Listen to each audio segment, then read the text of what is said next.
La señorita Julia. Adaptación del relato original de Amparo Dávila. La señorita Julia, como la llamaban sus compañeros de oficina, llevaba más de un mes sin dormir, lo cual empezaba a dejarle huellas. Las mejillas habían perdido aquel tono rosado que Julia conservaba, a pesar de los años, como resultado de una vida sana, metódica y tranquila. Tenía grandes y profundas ojeras y la ropa se le notaba floja. Y sus compañeros habían observado, con bastante alarma, que la memoria de la señorita Julia no era como antes. Olvidaba cosas, sufría frecuentes distracciones, y lo que más les preocupaba era verla sentada ante su escritorio, cabeceando a punto casi de quedarse dormida. Ella, que siempre estaba fresca y activa. Su trabajo había sido hasta entonces eficiente y digno de todo elogio. En la oficina empezaron a hacer conjeturas. Les resultaba inexplicable aquel cambio. La señorita Julia era una de esas muchachas de conducta intachable y todos lo sabían. Su vida podía tomarse como ejemplo de moderación y rectitud. Desde que sus hermanas menores se habían casado, Julia vivía sola en la casa que los padres les habían dejado al morir. Ella la tenía arreglada con buen gusto y escrupulosamente limpia, por lo que resultaba un sitio agradable, no obstante ser una casa vieja. Todo allí era tratado con cuidado y cariño. El menor detalle delataba el fino espíritu de Julia, quien gustaba de la música y los buenos libros, la poesía de Shelley y la de Keats, los sonetos del portugués y las novelas de las hermanas Bronte. Ella misma se preparaba los alimentos y limpiaba la casa con verdadero agrado. Siempre se la veía pulcra, vestida con sencillez y propiedad. Debió de haber sido bella. Aún conservaba una tez fresca y aquella tranquila y dulce mirada que le daba un aspecto de infinita bondad. Desde hacía algún tiempo estaba comprometida con el señor de Luna, contador de la empresa, quien la acompañaba todas las tardes desde la oficina hasta su casa. Algunas veces se quedaba a tomar un café y a oír música, mientras la señorita Julia tejía algún suéter para sus sobrinos. Cuando había un buen concierto, asistían juntos. Todos los domingos iban a misa y, a la salida, a tomar helados o pasear por el bosque. Después, Julia comía con sus hermanas y sobrinos. Por la tarde jugaban canasta uruguaya y tomaban el té. Al oscurecer, Julia volvía a su casa muy satisfecha. Revisaba su ropa y se prendía los rizos.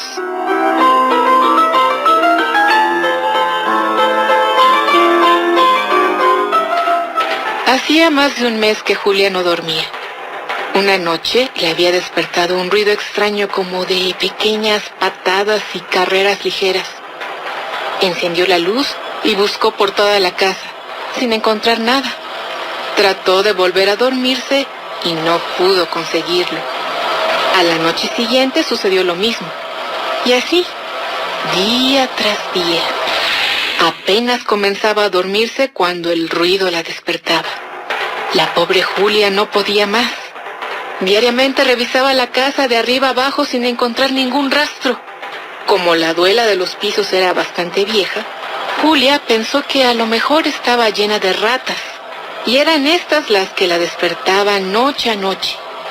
Contrató entonces a un hombre para que tapara todos los orificios de la casa, no sin antes introducir en los agujeros un raticida. Tuvo que pagar por este trabajo 60 pesos, lo cual le pareció bastante caro. Esa noche se acostó satisfecha pensando que había ya puesto fin a aquella tortura. Fue un gasto elevado, pero no era posible seguir en vela ni un día más. Estaba durmiendo plácidamente cuando el tan conocido ruido la despertó. Fácil es imaginar la desilusión de la señorita Julia. Como de costumbre, revisó la casa sin resultado. Desesperada se dejó caer en un viejo sillón de descanso y rompió a llorar.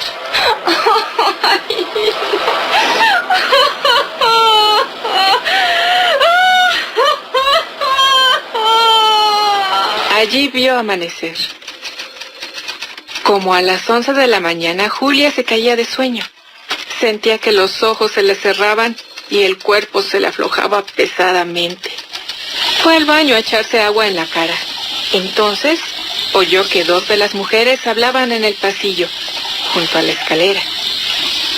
¿Te fijaste en la cara que tiene hoy? Ay, sí, desastrosa. Ay, no sé cómo puede presentarse a trabajar así. Hasta un niño sospecharía. Entonces tú también crees que ella ha sido... Pero si es evidente. Nunca me imaginé que la señorita Julia... Ay, lo que a mí me da coraje es que se haga pasar por una santa. A mí me da mucho dolor verla. La pobre ya no puede ni con su alma. Claro, a su edad. Julia sintió que toda la sangre se le subía a la cabeza. Le comenzaron a temblar las manos y las piernas se le aflojaron. Le resultaba difícil entender aquella infamia. Un velo tibio le nubló la vista y las lágrimas rodaron por sus mejillas encendidas. La señorita Julia compró trampas para ratas, queso y veneno. Y no permitió que Carlos de Luna la acompañara, porque le apenaba sobremanera que llegara a saber que su casa se encontraba llena de ratas. El señor de Luna podía pensar que ella era desasiada y que vivía entre alimañas. Colocó una ratonera en cada una de las habitaciones, con una ración de queso envenenado, pues pensaba que si las ratas lograban salvarse de la ratonera, morirían envenenadas con el queso. Y para lograr mejores resultados y eliminar cualquier riesgo, puso un pequeño recipiente con agua, envenenada también, por si las ratas se libraban de la trampa y no gustaban del queso, pues imaginó que sentirían sed después de su desenfrenado juego. Toda la noche escuchó ruidos, carreras, saltos, resbalones. Esas ratas se divierten de lo lindo, pero esta será su última fiesta. Este pensamiento le comunicaba algunas fuerzas y le abría la puerta de la liberación. Cuando el ruido terminó, ya en la madrugada, Julia se levantó llena de ansiedad a ver cuántas ratas habían caído en las ratoneras. No encontró una sola. Las ratoneras estaban vacías, el queso intacto. Su única esperanza era que, por lo menos, hubieran bebido el agua envenenada. La pobre Julia empezó a probar diariamente un nuevo veneno. Y tenía que comprarlos en sitios diferentes y donde no la conocieran, pues en los lugares a donde había ido varias veces comenzaban a verla con miradas maliciosas, como sospechando algo terrible. Su situación era desesperada. Cada día sus fuerzas disminuían de manera notable. Había perdido su alegría habitual y la tranquilidad de que siempre había gozado. Su aspecto comenzaba a ser deplorable y su estado nervioso, insostenible. Perdió por completo el apetito y el placer por la lectura y la música. Aunque lo intentaba, no podía interesarse en nada. Lo único que leía y estudiaba con desesperación eran unos viejos libros de farmacopea que habían pertenecido a su padre. Pensaba que su única salvación consistiría en descubrir ella misma algún poderoso veneno que acabara con aquellos diabólicos animales, puesto que ningún otro producto de los ordinarios surtía efecto en ellos. La señorita Julia se había quedado dormida. Alguien le tocó suavemente un hombro. Despertó al instante, sobresaltada. Perdón, señorita Julia, es que el jefe la llama. Julia se restregó los ojos, muy apenada, y se empolvó ligeramente tratando de borrar las huellas del sueño. Después se encaminó hacia la oficina del señor Lemus. Apenas si llamó a la puerta y se sentó en el borde de la silla, estirada, tensa. Mire, señorita Julia, siempre he estado contento con su trabajo. Me parece eficiente y satisfactorio, pero de algún tiempo a la fecha, las cosas han cambiado. Estoy muy preocupado por usted. Lo pensé bastante antes de decidirme a hablarle. Y créame que no presté ninguna atención a ciertos rumores. Julia había enrojecido por completo. Se afianzó de la silla para no caer. Su corazón golpeaba sordamente. No supo cómo salió de aquel privado ni si alcanzó a decir algo en su defensa. Cuando llegó a su escritorio, sintió sobre ella las miradas de todos los de la oficina. Afortunadamente, el señor de Luna no estaba en ese momento. Julia no hubiera podido soportar semejante humillación. Las hermanas pronto se dieron cuenta de que algo muy grave le sucedía a Julia. Al principio aseguraba que no tenía nada, pero a medida que las cosas empeoraron y que Julia fue perdiendo la estabilidad, tuvo que confesarle su tragedia. Trataron inútilmente de calmarla y le prometieron ayudarle en todo. Junto con sus maridos, revisaron la casa varias veces sin encontrar nada, lo cual las dejó muy desconcertadas. Aumentaron entonces sus cuidados y atenciones hacia la pobre hermana. Poco después decidieron que Julia necesitaba un buen descanso y que debía solicitar cuanto antes un permiso en su trabajo. Julia también se daba cuenta de que estaba muy cansada y que le hacía falta reponerse, pero veía con gran tristeza que sus hermanas dudaban también del único y real motivo que la tenía sumida en aquel estado. Se sentía observada por ellas hasta en los detalles más insignificantes, y ni qué decir de la oficina, donde su conducta llevaba a los compañeros a pensar en motivos humillantes y vergonzosos. La incomprensión y la bajeza de que era capaz la mayoría de la gente la había destrozado y deprimido por completo. Recordaba constantemente lo que había tenido el infortunio de escuchar. Nunca me imaginé que la señorita Julia... Lo que a mí me da coraje es que se haga pasar por una santa. Pero de algún tiempo a la fecha, las cosas han cambiado. Estoy muy preocupado por usted. Y créame que no presté ninguna atención a ciertos rumores.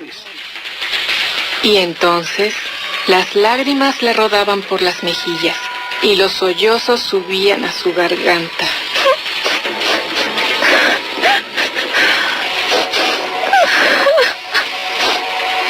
La señorita Julia estaba encariñada con su trabajo.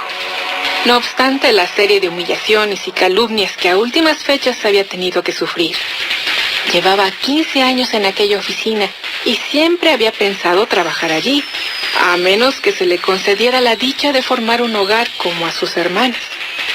Pensaba que era poco serio andar de un trabajo en otro. Después de mucho cavilar, resolvió que no le quedaba más remedio que solicitar un permiso, como deseaban sus hermanas, y tratar de restablecerse. Las relaciones de Julia con el señor de Luna se habían ido enfriando poco a poco, y no porque esta fuera la intención de ella. Cuando empezó a sufrir aquella situación desquiciante, se rehusó a verlo diariamente como hasta entonces lo hacía, por temor a que él sospechara algo. Experimentaba una enorme vergüenza de que descubriera su tragedia. De solo imaginarlo sentía que las manos le sudaban y la angustia le provocaba náuseas. Después, ya no era solo ese temor, sino que Julia no tenía tiempo para otra cosa que no fuera preparar venenos. Había improvisado un pequeñísimo laboratorio utilizando algunas cosas que se había encontrado en un cajón y que sin duda su padre guardaba como recuerdo de sus años de farmacéutico, pues unos años antes de morir vendió la farmacia y solo se dedicaba a atender unos cuantos enfermos. En ese laboratorio, Julia pasaba todos sus ratos libres y algunas horas de la noche mezclando sustancias extrañas que, la mayoría de las veces, producían emanaciones insoportables o gases que le irritaban los ojos y la garganta, ocasionándole accesos de tos y copioso lagrimeo. Así las cosas.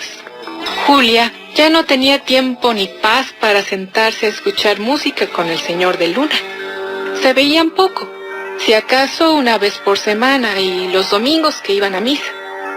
Pero Julia sentía que aquel afecto era de tal solidez y firmeza que nada lo podía menoscabar. Es un sentimiento sereno y tranquilo como una sonata de Bach. Un entendimiento espiritual estrecho y profundo, lleno de pureza y alegría. Y el señor de Luna pensaba igual que Julia.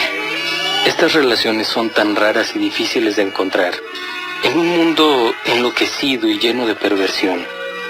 En este desenfreno donde ya nadie tiene tiempo de pensar en su alma ni en su salvación, donde los hogares cristianos cada vez son más escasos, doy gracias diariamente por esta bella dádiva que se me ha otorgado y que tal vez no merezco.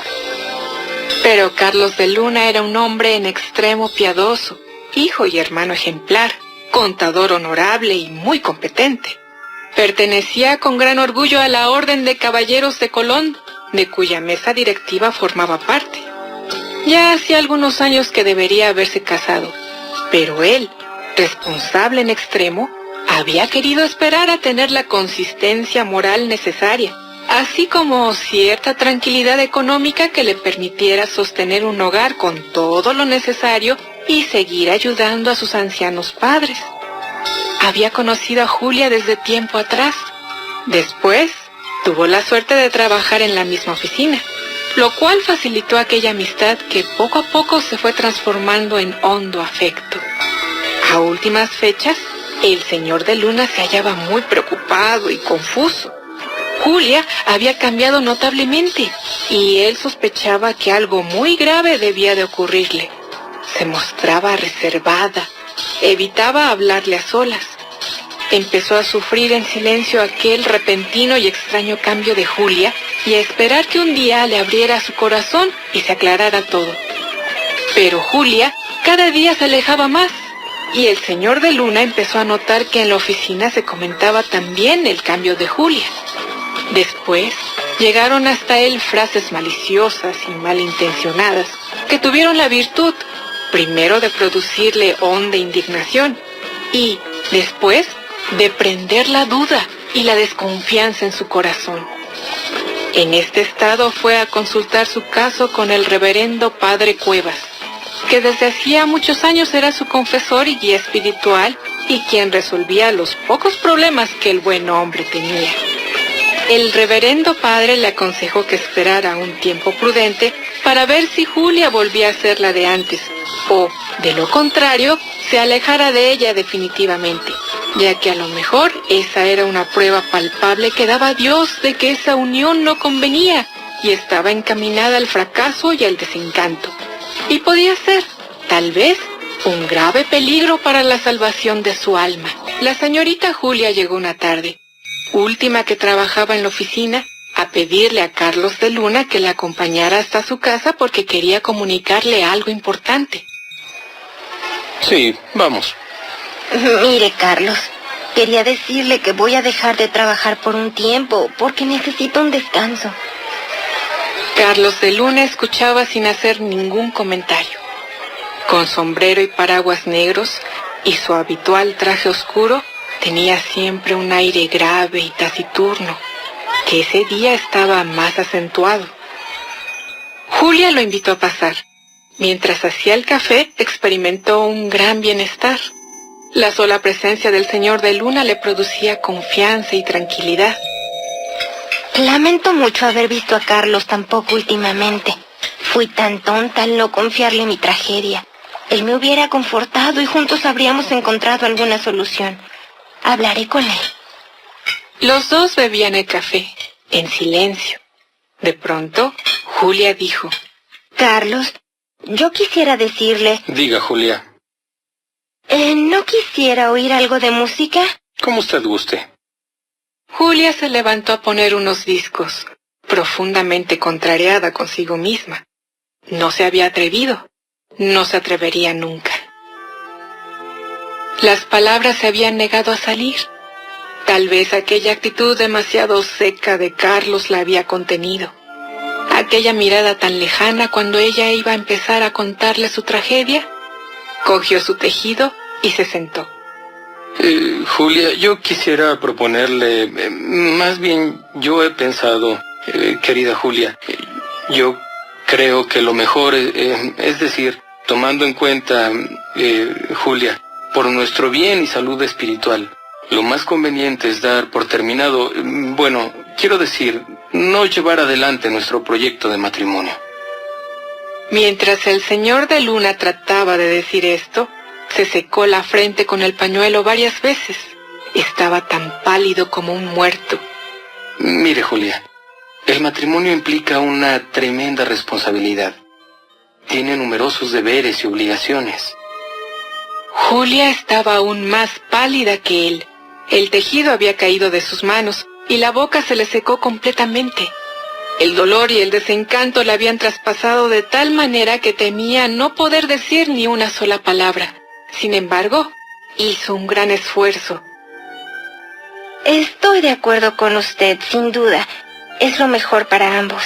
La señorita Julia se sentía como una casa deshabitada y en ruinas. No encontraba sitio ni apoyo. Se había quedado en el vacío, girando a ciegas en lo oscuro.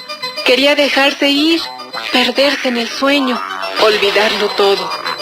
Dejó entonces de preparar venenos y de inventar trampas para las ratas. Tenía la convicción de que aquellos animales la perseguirían hasta el último día de su vida, y toda lucha contra ellos resultaría inútil. No fue más los domingos a comer con sus hermanas por no poder soportar el ruido que hacían los niños, y menos aún jugar a las cartas. Tejía constantemente con manos temblorosas.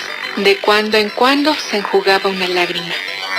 Y solo interrumpía su labor para asear un poco la casa y prepararse algo de comida. A veces se quedaba, algún rato, dormida en el sillón. Y esto era todo su descanso. Su hermana Mela iba todas las noches a acompañarla. Temían que algo le pasara si la dejaban sola. Tal era su estado. Y Mela, cansada de las labores de su casa, caía rendida y se dormía profundamente. A veces la despertaban los pasos de Julia, que iba y venía por toda la casa buscando las ratas. Esas ratas infernales no me dejan dormir. Julia tenía los ojos cerrados, pero estaba despierta y escuchaba los ruidos en la estancia. En la escalera, aquellas carreras, saltos, resbalones. Después allí, en su cuarto, llegando hasta su cama, debajo de la cama. Abrió los ojos y se incorporó. Algo de claridad penetraba por las viejas persianas de madera. Escuchó como una estampida, una huida rápida. Distinguió unas sombras alargadas y alcanzó a ver unos ojillos muy redondos, muy rojos y brillantes. Encendió la luz y saltó de la cama. Ahora sí las encuentro, malvadas. Después de algún rato de inútil búsqueda, volvió a la cama, tiritando de frío. Se mesaba los cabellos con desesperación o se clavaba las uñas en las palmas de las manos, produciéndose un daño que ya no sentía. Aquella mañana la señorita Julia se levantó haciendo un gran esfuerzo. Dio algunos pasos tambaleantes y se detuvo unos minutos frente al espejo para componerse el cabello. El rostro que vio reflejado no podía ser más desastroso. Abrió el closet para buscar algo que ponerse y... ¡Aquí están! Julia se precipitó sobre ellas y las aprisionó furiosamente. ¡Ay, por fin las descubrí! ¡Malditas! ¡Malditas! Esos ojillos rojos y brillantes son ustedes las que no me dejan dormir y me están matando poco a poco. Pero las he descubierto y ahora están a mi merced. No volverán a correr por las noches ni a hacer ruido. Estoy salvada. Volveré a dormir. Volveré a ser feliz. Las tengo en mis manos. Se las enseñaré a todo el mundo, a los de la oficina, a Carlos de Luna, a mis hermanas. Todos se arrepentirán de haber pensado mal de mí. Se disculparán. Olvidaré todo. ¡Malditas, malditas! ¡Qué daño tan grande me han hecho! Pero aquí están, en mis manos.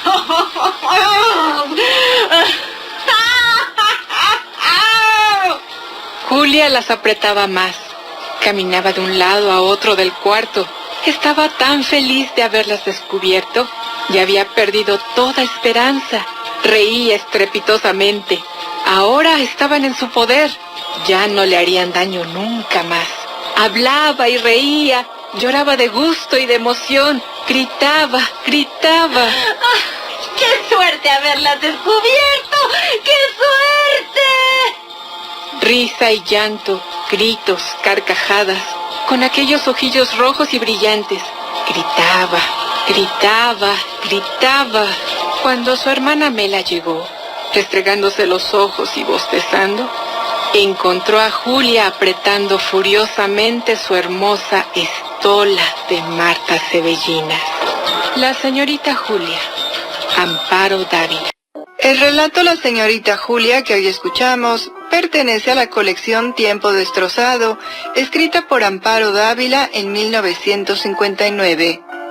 En una entrevista, la profesora Patricia Rosas Lopategui preguntó a la escritora de Zacatecas, Amparo Dávila, por qué en sus relatos siempre hay elementos que atormentan a las mujeres, tal como un ruido o un animal.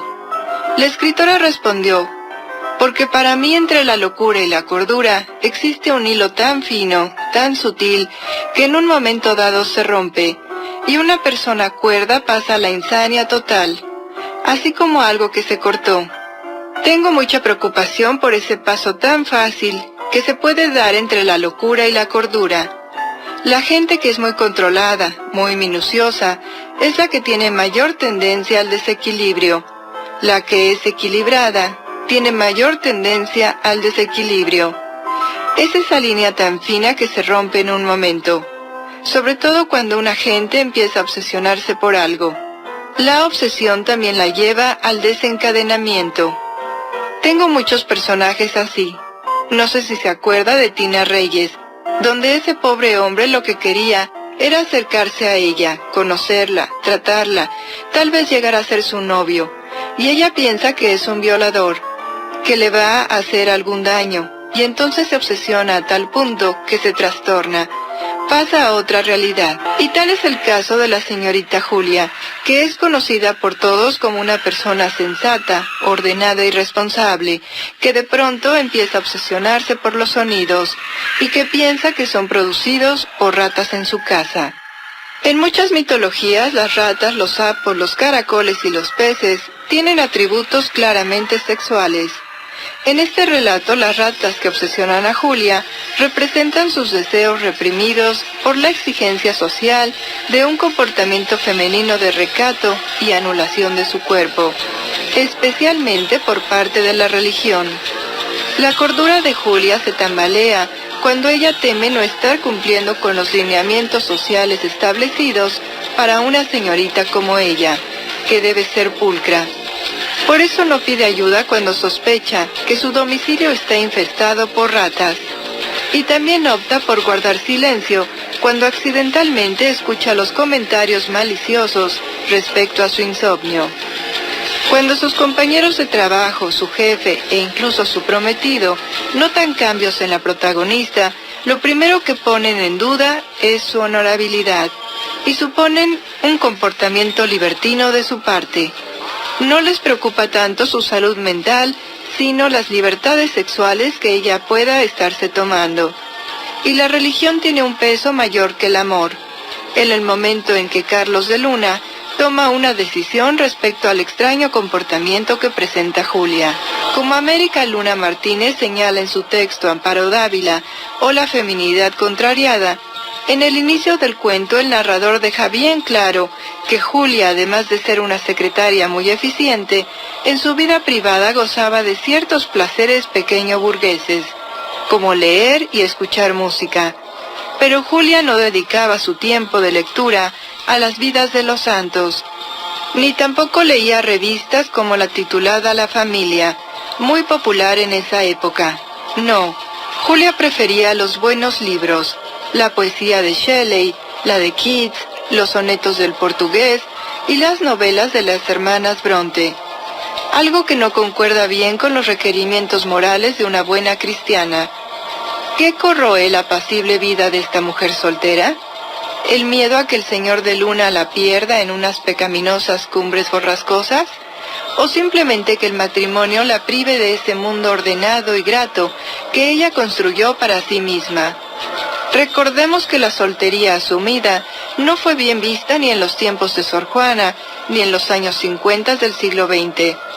Una mujer autónoma en lo económico y en lo emocional, que libremente prefiera la soltería al matrimonio, es impensable en un modelo de feminidad, que consagra el cuerpo y experiencia de las mujeres en función de las necesidades de los otros. Por eso Julia no puede conciliar el mandato social con sus anhelos más profundos. De ahí su perturbación, concluye América Luna. Además, en los relatos de Dávila, las hermanas suelen mostrar los contrastes. Las casadas representan la estabilidad y el modelo a seguir para las solteras, quienes están sujetas a las reglas, los temores y a la anulación que les impone la sociedad. Son las hermanas de Julia quienes pretenden velar por su bienestar sin comprender del todo la obsesión que la aqueja. Es la mirada de su hermana la que finalmente revela su locura. El almohadón de plumas, adaptación del relato original de Horacio Quiroga. Su luna de miel fue un largo escalofrío.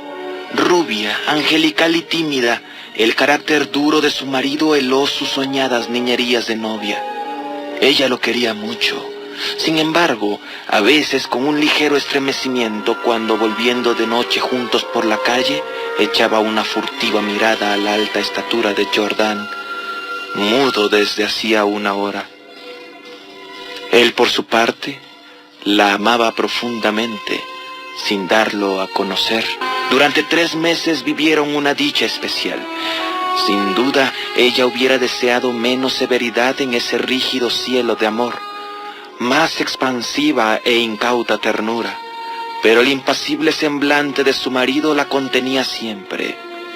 La casa en que vivían influía no poco en sus estremecimientos. La blancura del patio silencioso producía una otoñal impresión de palacio encantado. Dentro, el brillo glacial del estuco, sin el más leve rasguño en las altas paredes, afirmaba aquella sensación de desapacible frío. Al cruzar de una pieza a otra, los pasos hallaban eco en toda la casa, como si un largo abandono hubiera sensibilizado su resonancia. En ese extraño nido de amor, Alicia pasó todo el otoño. No obstante, había concluido por echar un velo sobre sus antiguos sueños y aún vivía dormida en la casa hostil, sin querer pensar en nada, hasta que llegaba su marido. No es raro que adelgazara. Hubo un ligero ataque de influenza, que se arrastró insidiosamente días y días. Alicia no se reponía nunca. Al fin, una tarde pudo salir, apoyada en el brazo de su marido. Miraba indiferente de un lado a otro.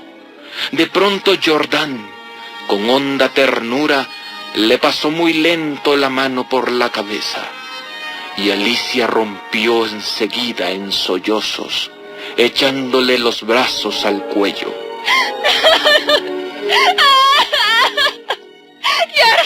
Lloró largamente, todo su espanto callado, redoblando el llanto a la menor tentativa de caricia. Luego, los sollozos fueron retardándose, y aún quedó largo rato escondida en su cuello, sin moverse ni pronunciar una palabra. Fue ese el último día en que Alicia estuvo levantada. Al día siguiente, amaneció desvanecida. El médico le ordenó cama y descanso absoluto. ¿Cómo lo encontró, doctor? No sé. Tiene una gran debilidad que no me explico. Y sin vómitos, nada. Si mañana se despierta como hoy, llámeme enseguida. Al día siguiente, Alicia seguía peor. Hubo consulta. Tenía una anemia agudísima, completamente inexplicable. Alicia no tuvo más desmayos, pero se iba visiblemente a la muerte. Todo el día el dormitorio estaba con las luces prendidas y en pleno silencio. Pasábanse horas sin que se oyera el menor ruido. Alicia dormitaba. Jordán vivía en la sala, también con toda la luz encendida. Paseábase sin cesar de un extremo a otro, con incansable obstinación. La alfombra ahogaba sus pasos.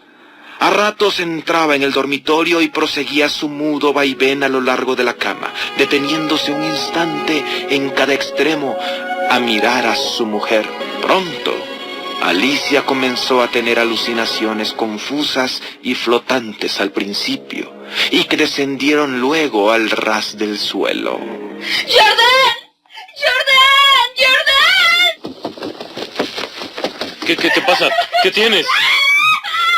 Soy yo, Alicia, soy yo. Ahí en la alfombra. Que no se me acerque, Jordan. No hay nada ahí, Alicia, cálmate. Me está mirando. Es Mírame, horrible, Jordan. mírame. Es horrible. Solo yo estoy aquí, no hay nadie más. Pero... ¿Lo ves? ¿Lo ves? Aquí no hay nada. Pero es que yo vi... Vamos. Que yo lo vi. No te asustes. Alicia sonrió y tomó entre sus manos la mano de su marido, acariciándola por media hora, temblando. Los médicos volvieron inútilmente. Había allí, delante de ellos, una vida que se acababa, desangrándose día a día, hora a hora, sin saber absolutamente cómo. En la última consulta, Alicia yacía en estupor, mientras ellos pulsaban, pasándose de uno a otro la muñeca inerte. La observaron largo rato en silencio, y pasaron al comedor. «Es un caso serio, poco hay que hacer». Idiota, solo eso me faltaba. Alicia fue extinguiéndose en su delirio de anemia, agravado de tarde, pero remitía siempre en las primeras horas. Durante el día no avanzaba su enfermedad, pero cada mañana amanecía lívida, en síncope casi. Parecía que únicamente de noche se le fuera la vida en nuevas oleadas de sangre. Tenía siempre al despertar la sensación de estar desplomada en la cama con 1.000.000 de kilos encima. Desde el tercer día, este hundimiento no la abandonó más. Apenas podía mover la cabeza. No quiso que le tocaran la cama, ni siquiera que le arreglaran el almohadón. Sus terrores crepusculares avanzaban. ¡Jordan! ¡Hay un monstruo! ¡Hay un monstruo que se está trepando por la concha! ¡Jordan, ayúdame, Jordan! Perdió luego el conocimiento. Los 2 días finales deliró sin cesar a media voz. Las luces continuaban fúnebremente encendidas en el dormitorio y en la sala. En el silencio agónico de la casa no se oía más que el delirio monótono que salía de la cama y el sordo retumbo de los eternos pasos de Jordán. Alicia murió por fin. La sirvienta, cuando entró después de deshacer la cama, sola ya, miró un rato extrañada el almohadón. Señor, en el almohadón hay manchas que parecen ser de sangre. A ver, traiga para acá. Tiene razón. A ambos lados de donde descansaba la cabeza de Alicia hay manchitas oscuras. Y parecen picaduras, señor. A ver, levántelo a la luz. Oh, ¿Qué hay? ¿Por qué lo soltó? pesa mucho. Es cierto. Vamos al comedor, allá lo revisaré. A ver, páseme una navaja. Jordán cortó la funda y envoltura de un tajo. Las plumas superiores volaron. Sobre el fondo, entre las plumas, moviendo lentamente las patas velludas, había un animal monstruoso, una bola viviente y viscosa. Estaba tan hinchado que apenas se le pronunciaba la boca. Noche a noche, desde que Alicia había caído en cama, había aplicado sigilosamente su trompa a las sienes de aquella, chupándole la sangre. La picadura era casi imperceptible. La remoción diaria del almohadón sin duda había impedido al principio su desarrollo, pero desde que la joven no pudo moverse, la succión fue vertiginosa. En 5 días, en 5 noches, había vaciado a Alicia. Estos parásitos de las aves, diminutos en el medio habitual, llegan a adquirir en ciertas condiciones proporciones enormes. La sangre humana parece serles particularmente favorable, y no es raro hallarlos en los almohadones de pluma. El almohadón de plumas, Horacio Quiroga. La máscara de la muerte roja. Adaptación del relato original de Edgar Allan Poe. La muerte roja había devastado gradualmente la comarca. Nunca se había visto una epidemia más fatal, más horrorosa. La sangre era su avatar, y su sello, lo rojo y lo horrible de la sangre. Eran dolores agudos, vértigos repentinos, luego una abundante hemorragia a la que seguía la muerte. Las manchas escarlatas sobre el cuerpo y especialmente sobre el rostro de la víctima eran los anuncios de la peste, que le alejaban de la ayuda y de la simpatía de sus semejantes. Entre el comienzo, progreso y terminación de la enfermedad, no pasaba más de media hora. Pero el príncipe Próspero era feliz, intrépido y sagaz. Cuando su reino se redujo a la mitad, llamó a 1 millar de vigorosos y alegres amigos que escogió entre los caballeros y damas de su corte, y se retiró con ellos a la profunda soledad de uno de sus castillos.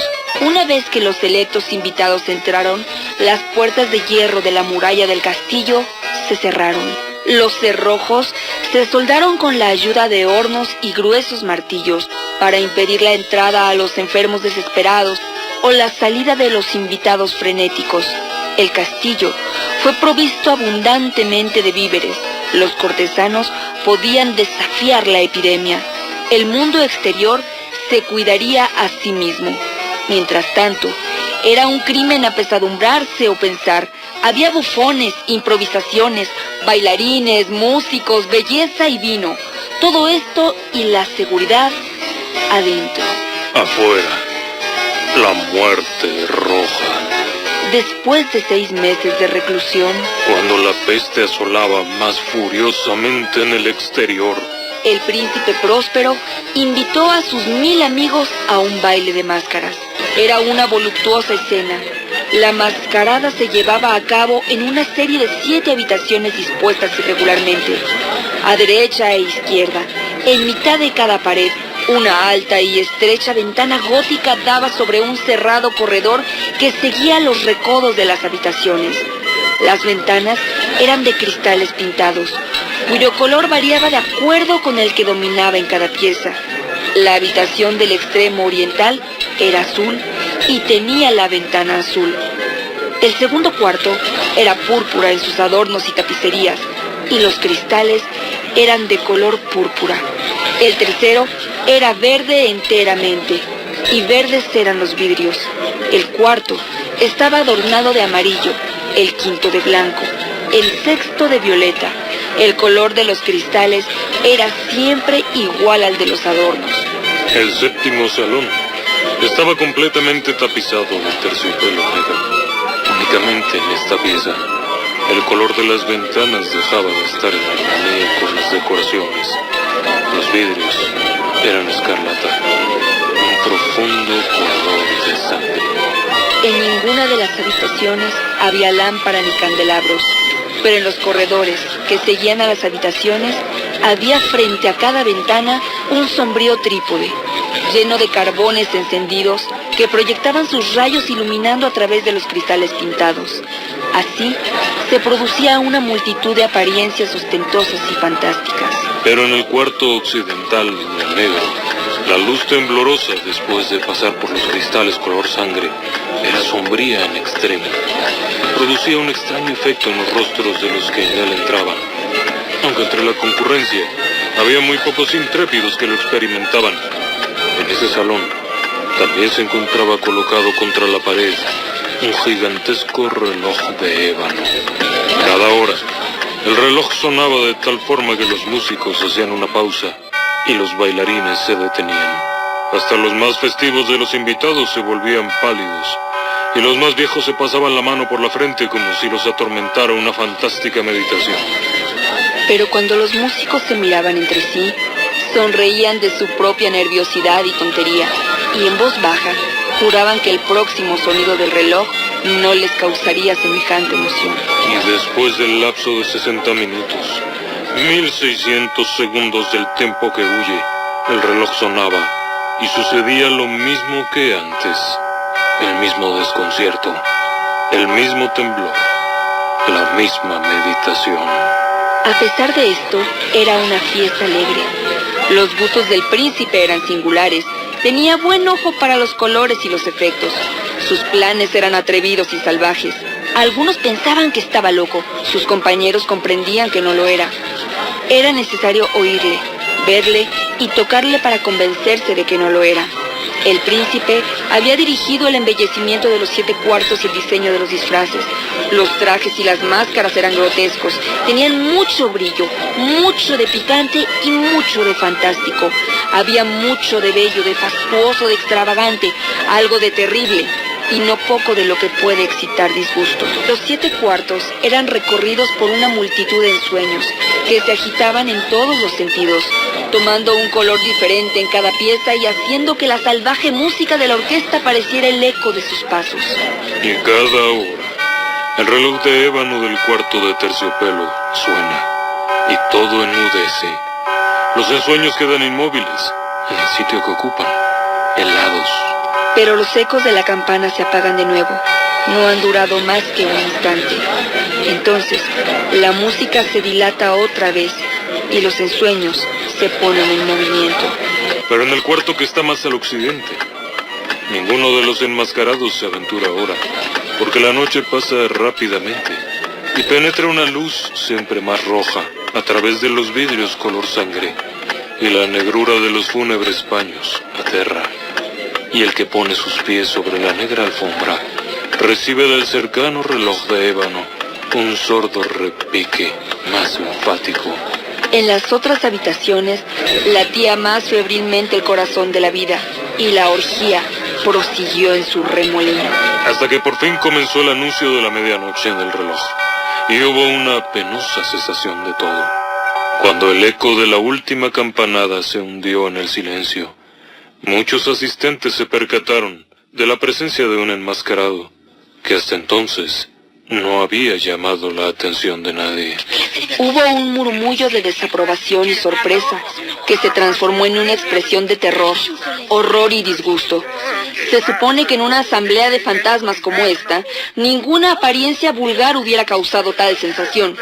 La licencia de trajes era casi ilimitada, pero la figura en cuestión se había sobrepasado. Hasta para los más perdidos que se burlan de la vida y de la muerte, hay asuntos sobre los que no se puede bromear. Toda la concurrencia comprendía que en el traje y aspecto del desconocido no había ni gracia ni decencia. La figura era alta, flaca, cubierta de pies a cabeza con los atavíos del sepulcro. La máscara copiaba un cuerpo rígido. Esto se hubiera podido soportar, pero el desconocido había llevado su imprudencia hasta representar a la muerte roja. Sus vestiduras estaban salpicadas de sangre, y su ancha frente y su cara estaban rociados con el horrible color escarlata. Cuando los ojos del príncipe Próspero cayeron sobre la espectral imagen, se descompuso. ¿Quién se atreve? ¿Quién se atreve a insultarnos con esta burla blasfema? Deténganlo y quítenle el antifaz, que sepamos a quién tenemos que colgar mañana.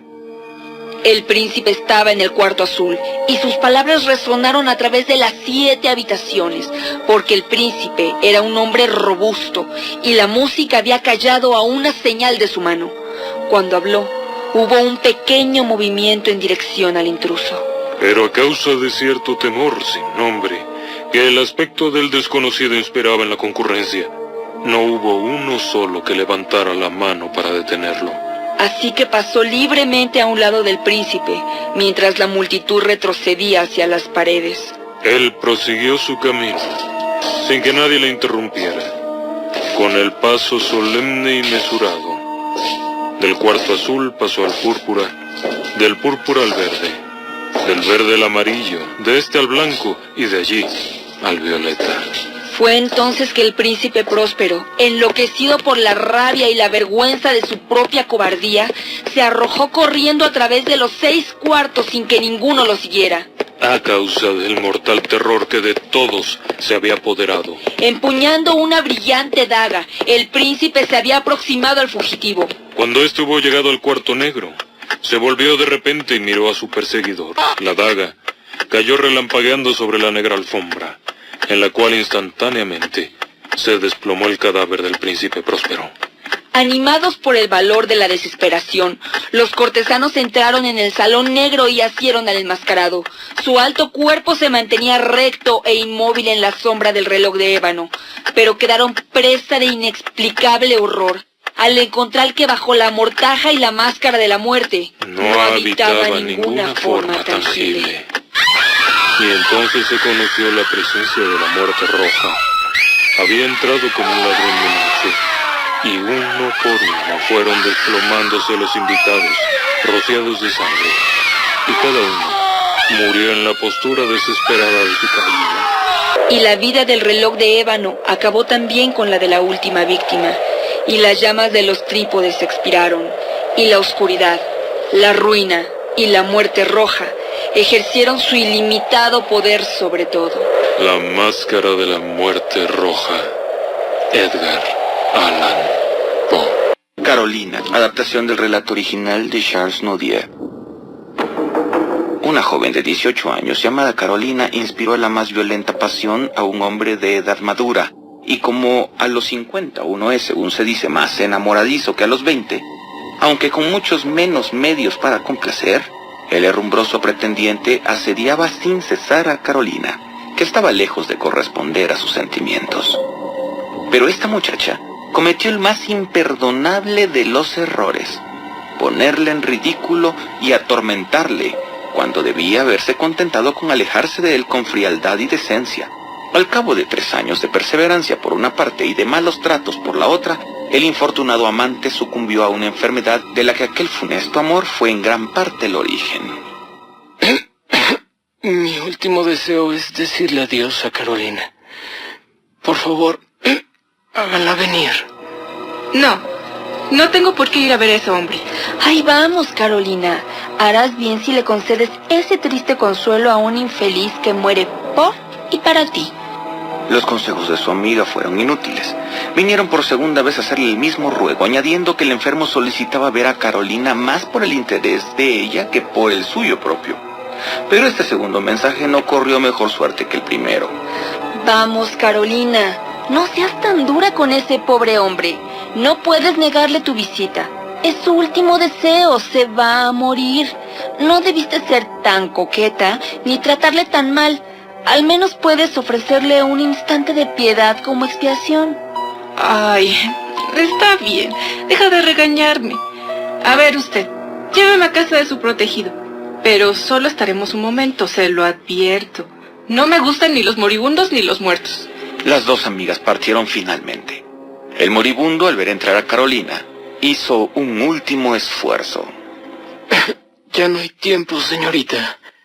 Me ha negado con crueldad la dicha de verle cuando se lo he rogado. Solo deseaba perdonarle mi muerte. A partir de ahora me verá más a menudo que en el pasado. Recuerde solamente que ha tardado 3 años en llevarme dolorosamente a la tumba. Adiós, Carolina. Hasta esta noche. Al acabar de decir estas palabras, que le costó un trabajo infinito pronunciar, aquel hombre expiró. Carolina, presa del horror, huyó precipitadamente. Su amiga usó todos los medios posibles para calmar su extrema agitación. Calma, Carolina, no te sugestiones, tranquilízate. No te vayas, quédate esta noche conmigo. No me dejes sola, por favor. Ay, pero Carolina, estás exagerando. Por favor, por favor, no me dejes sola. Acompáñame, por piedad. Ay, está bien, cálmate ya, amiga. Dispusieron otra cama en la misma habitación, dejaron los candelabros encendidos y las dos amigas, como no podían dormir, estuvieron mucho tiempo hablando entre ellas. De repente, hacia la medianoche, las luces se apagaron por sí solas. ¡Ah! ¡Ya está aquí! ¡Ya está aquí! La amiga, que solo escuchaba ahogados suspiros seguidos de un profundo silencio, reunió sus fuerzas y llamó arrebatadamente a la servidumbre. Intentaron encender los candelabros, pero fue inútil. Al cabo de un cuarto de hora que transcurrió en medio de mortales angustias, sonó el reloj. Carolina lanzó un profundo suspiro, como alguien que sale de un largo sopor. Las velas se encendieron solas. La gente de la casa se retiró. Por fin se ha ido. ¿Lo has visto entonces?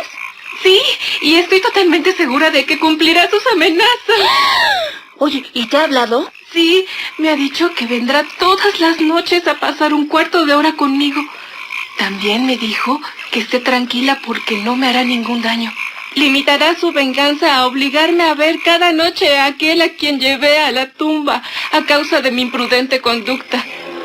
La amiga, que no sentía mucha curiosidad por ver repetirse la misma escena, se negó a pasar las noches siguientes con Carolina. ¿Cómo eres mala? Me estás abandonando en las garras de un vampiro. Las visitas nocturnas continuaron. Carolina, bella, rica, dueña de sus acciones y con 21 años, quiso casarse con la esperanza de alejar al fantasma, pero el rumor de las apariciones hizo desistir a los pretendientes. Solo uno, un gascón llamado Señor de Fauvignat, se presentó y se ofreció como esposo.